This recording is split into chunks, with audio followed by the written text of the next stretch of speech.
जय श्रीराम।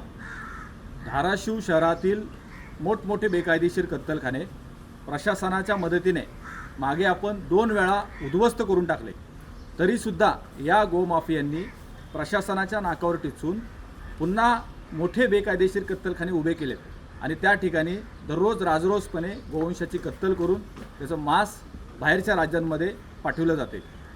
कत्तलखाना उद्ध्वस्त केल्यापासून ते आजपर्यंत वेगवेगळ्या जिल्ह्यांमध्ये वेगवेगळ्या तालुक्यांमध्ये पोलिसांच्या मदतीने 500हून अधिक गोवंशाचे प्राण गोरक्षकांना वाचवण्यामध्ये यश आले। धाराशिव शहर पोलीस स्टेशन मात्र कत्तलखान्यावर जाऊन कोणतीही कारवाई करत नाही, याचं आम्हाला आश्चर्य वाटतं।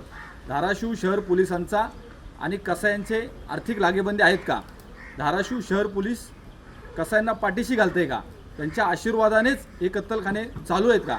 असा गंभीर प्रश्न सर्वसामान्य धाराशिवकरांना आणि आम्हा सर्व गोरक्षकांना पडत आहे। माझी प्रशासनाला विनंती आहे की आपण तातडीने हे सर्व बेकायदेशीर कत्तलखाने बंद करावेत।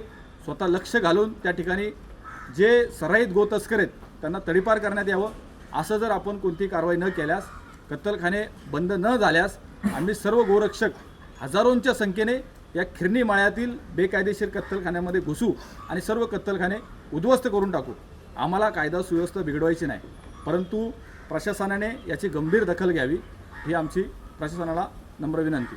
धन्यवाद। जय श्रीराम।